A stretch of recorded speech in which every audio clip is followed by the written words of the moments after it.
Matter of fact, I got a question. Speaking about Trump, especially for all the people that hate Trump, and I tweeted this earlier.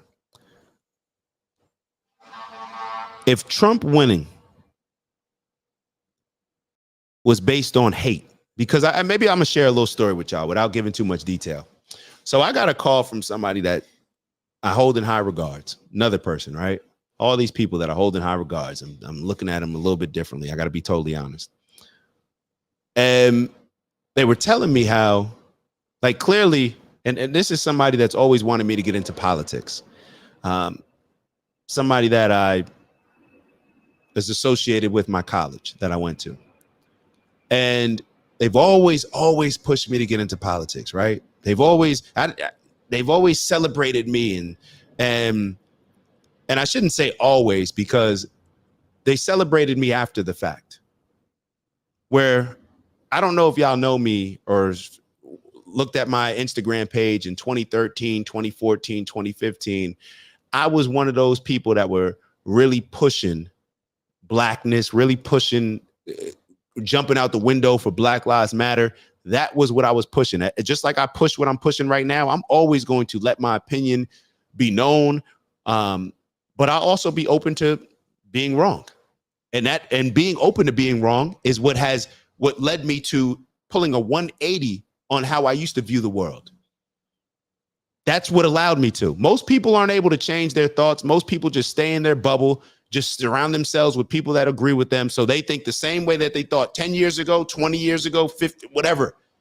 They never change. So this person that I was talking to, they were telling me, we got on the subject of the election. And they said, anybody that could just support him, like, you're just voting for hate. You're voting for hate.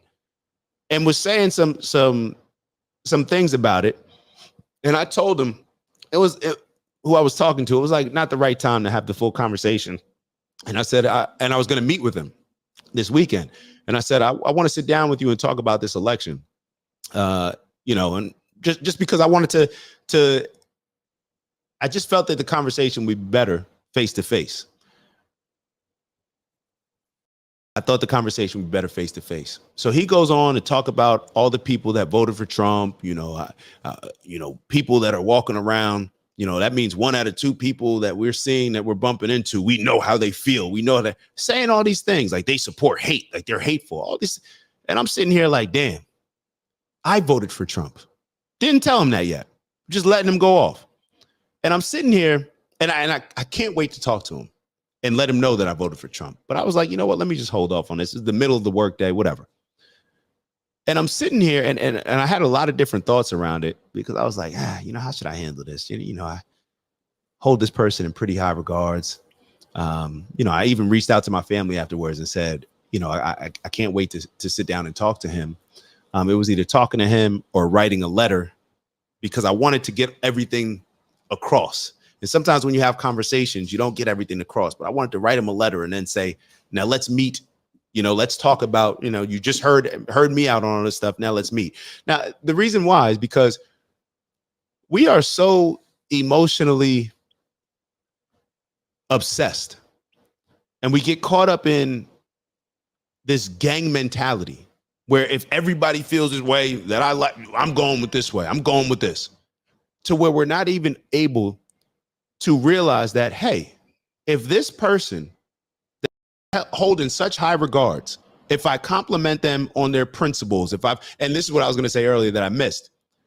When I was pushing that message in 2013, 14, 15, when everybody, including my family, thought that I was crazy, saying certain stuff, a couple years later, when Donald Trump got elected, this person reached out to me and said, hey, you were right, those things that you were saying. We didn't realize you were ahead of the curve. Oh, so I wonder what you were thinking about in real time when I was writing those things. I wonder how you were looking at me when you were reading those things on my Instagram, when you didn't see it how I was seeing things. It took a couple years for you to get to that point where you're like, oh, now you're celebrating me, right? Okay. So fast forward to now you're so close-minded. And he's going to be embarrassed when I have the conversation with him, because I'm going to tell him everything that I'm saying here. there's no way he's listening, because if he was listening, then he would know exactly what my politics were. And he made the statement, like, I don't know what your politics are, but I know your values, and I know there's no way that you could support that type of hatred. And I just sat there and I said, I look forward to talking to you about the election, when I see you. And here you have people. See, when this is my mindset. When I have a point that I'm standing hard on, and I see somebody, and this is what I hope to do. I'm not always perfect with this. And I see somebody else, especially who I respect. If they see something completely different, I do not look at it like, oh my God, look at that person. I thought so highly of them. And now, I found this out about them. Now they're just one of those terrible people over there. Instead, I hope that I would say, you know what? Wait, if that person thinks that, and I respect them, and I seen that, they have a track record of being a little bit ahead of the curve, even if they don't. But I know that they're courageous enough to speak out. I know they have a good heart. I know they have good intentions. Let me actually look into this. Maybe I'm not seeing the full picture here. That's how I hope that I would approach it. That to me is a logical way of looking at it. That is a manly way of looking at it, because you're thinking with logic. You're moving with logic rather than just being overwhelmed with emotions. And anybody who votes for him, they're just pushing hate. They're a terrible person.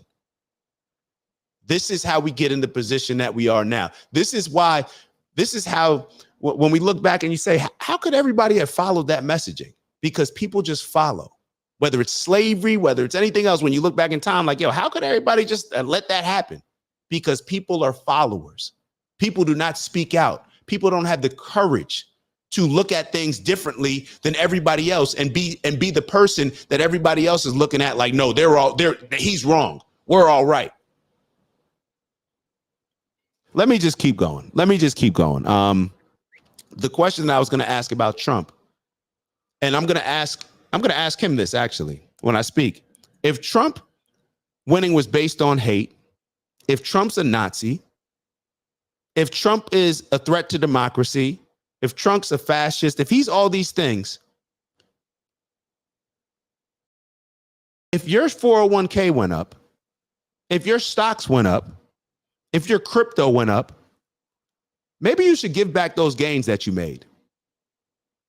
Maybe you should give back the money that you made off of Trump getting elected, because it's very clear the stocks went up significantly when Trump was, I'm not going to say when they decided, when it was looking like Trump was going to win, that's when Tesla shot up. That's when the stocks shot up. That's when everybody the next day looking in their 401k and saying like, yo, like my 401k went up. Because all money's not good money, right? All money's not good money. You shouldn't take that blood money. You shouldn't take that hate money. You shouldn't take that Nazi money.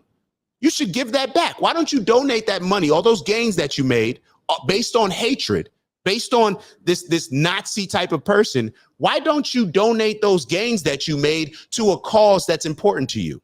Why don't you donate it to Baltimore? Why don't you donate it to get some support and guidance and some consultants in there that can help those Baltimore kids read a book, do a math problem? Why don't you donate it to creating some solutions around educating these young kids in these cities that are democratically ran, that are failing the kids? Because that's what the mayors and the leadership are doing. When kids can't read in your city, the leadership is failing those kids. But we have no problem when those kids turn 18, 19, 20, and they're doing things to get in trouble, when they're robbing your house, you have no problem sending them to jail. But you don't give them the excuse, they couldn't read, they couldn't do this. Like, what do you expect them to do? But you give Kamala Harris all these excuses. You give the mayor of Baltimore all these excuses. You give people that you like all of these excuses. The things that you excuse say a lot about yourself. The things that it doesn't matter whether it's the food that you're eating. Oh yeah, you could excuse that. I could eat some fries. I could eat some ice cream. I don't need to, we could disregard this workout. The things that we allow say a lot about ourselves, and they determine how far we'll go in life, in my opinion. But that's just my opinion. I'm only 37. What do I know about life? I don't know much. I'm just giving y'all my opinion. I can be totally wrong, and I'm cool with that. I'm cool with that, but I'm also courageous enough to let y'all know exactly how I feel. And that's more than a lot of people could say. Let's keep going. Let's keep going.